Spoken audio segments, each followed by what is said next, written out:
ఒక వ్యక్తి ఏకంగా 30 రోజులుగా తిండి లేకుండా ఆకలితో అలమటిస్తూ ఉంటాడు. అప్పుడే అతనికి ఒక రెస్టారెంట్ లో ఈటింగ్ కాంపిటీషన్ జరుగుతుందని, గెలిస్తే లైఫ్ టైం ఫ్రీ ఫుడ్ అని తెలుస్తుంది. ఇంకేముంది, తన దగ్గరున్న కొద్దిపాటి శక్తితో పరిగెత్తుకుంటూ అక్కడికి వెళ్తాడు. అతను చూడడానికి అస్థిపంజరంలో ఉండడంతో అక్కడ ఉన్న బలీయమైన వ్యక్తులు అతన్ని చూసి వింతగా ఫీల్ అవుతారు.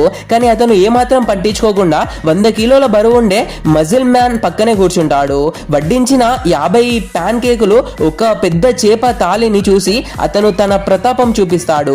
టేబుల్ ను ఒక్క దెబ్బ కొట్టి గాలిలోకి ఎగిరిన ప్యాన్ కేకులను పట్టుకొని సాస్ లో ముంచి గటగటా తినేస్తాడు. చేప ముళ్ళుతో సహా దేన్ని వదల స్వాహా చేసేస్తాడు. కనీసం చుక్క నీరు కూడా తాగకుండా చిటికలో ఆ ప్లేట్లన్నీ ఖాళీ చేసి చివరకు తన వేళ్లకున్న సాస్ ను కూడా వదలకుండా నాకేస్తాడు. అతని స్పీడ్ చూసి అక్కడున్న వారందరూ షాక్ అవుతారు.